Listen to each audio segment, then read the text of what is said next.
If you're in the market for some original, durable vinyl stickers, then check out my shop, realseancrummelart.etsy.com, link below. If you want to check out snippets from my own cartoony sci-fi comic series, Smacked in the Head the Animated Series, hopefully crowdfunding soon, there's a link in the description below.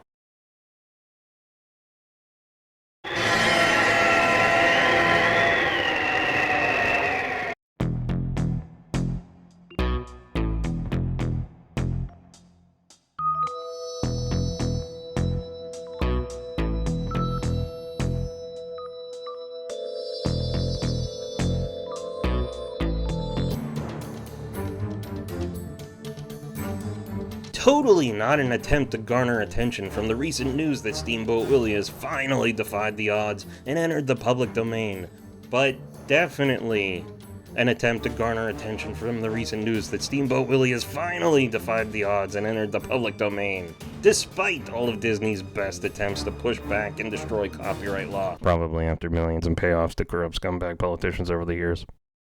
Allegedly. So let's draw a legally distinct Steamboat Willie! I initially started thinking about how I could change the character to be more interesting looking. First to spring to mind was Captain Englehorn from Peter Jackson's King Kong movie. From there, it just became more fun to make him a grizzled steamboat captain. He'd be straining against the wheel in a horrific storm. Mouse against nature, as it were. As thrilling as that is, it didn't seem exciting enough, which brought to mind that he should be doing two things at once. Maybe he could be holding something. How about a gun? Why a gun? You can't shoot a storm. Gradually, the scene took a harsher turn, and I realized there was more going on than I was aware of in this scene. So I present to you, dear viewer, legally distinct Steamboat Willie! Fighting off the minions, monsters, and henchmen of a parody corporate entity battling his way towards freedom, having been locked away as a prisoner of war for 90 years. I picture the Steamboat Willie whistle. That's about all I'll risk, being altered to a sad, long, drawn-out tune, similar to the Rambo theme. Survive a war, you gotta become war. Seems appropriate for a character that should have gone to public domain decades ago. By the way, I'm doing this drawing the day it was announced that he'd finally broken the shackles of his corporate overlords, and I see that Disney is streaming the original cartoon. No doubt with a digital watermark embedded in it. That's bait. Don't fall for it, kids. Don't try to copy it and upload it as your own. Don't get me wrong, I enjoy some of those old cartoons. What's it called? Brave Little Tailor or something?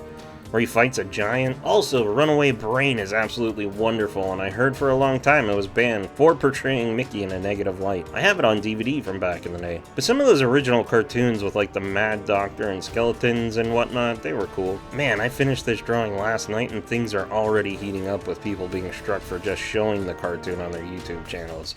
It's madness, but you know what? I feel like Disney put themselves here. They were always going to have fights defending the copyright, which is why they kept pushing the copyright law. And side note, I have this humorous image in my head of a bunch of executives sitting around a boardroom saying, "What? We have to keep innovating, making new stuff?" Anyway, I would say regardless of such a big character falling into public domain, that the behavior of people in that corporation, because corporations are not people regardless of rulings, for the last 10 years has not helped its reputation. There's already 2 horror movies ready to roll out, and I wonder if people would be as crazy, ready, and willing to give Disney a black eye if they had continued making quality stuff and stayed apolitical. I don't know, I'm not a rocket surgeon, but I gotta tell you, I'm glad public domain exists, and maybe you need a specific character like Sherlock Holmes to lend a certain kind of gravitas to the work that you want to create. But personally, once I get going and the story starts taking shape in my head, isn't it much more interesting to just create a new character? Maybe they're similar to that original character, but you're granted the opportunity to explore different traits that wouldn't be at home with them. I mean, short of doing new Steamboat Willie cartoons or re-releasing the old one, what's there really to do with this thing in the end except stick it to a corporation that lost its way decades ago? Again, rocket surgery. Anyway. Originally gave him a heart tattoo, and then I decided to make it a bomb that was gonna say, "Walt's regards." I couldn't make it fit. It was too small to make it fit. Tried to stretch out the tail, too, to make him a little more ratty.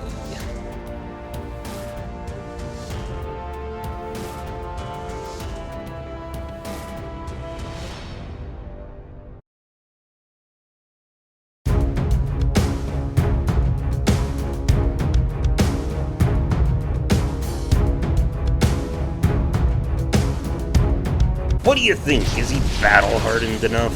The roof was taken off by cannon fire, no doubt, and a hole was blasted in the side as they tried to keep this guy imprisoned. Maybe there should be knives stuck in the railings, or corpses littering the deck. Maybe Pete climbing up looking for blood. Was he called Pete in the original? Well, anyway, I got other things to work on. Do a video soon. Alright, that's it. As always, thanks for watching. I'll see you next time. Thanks. Bye.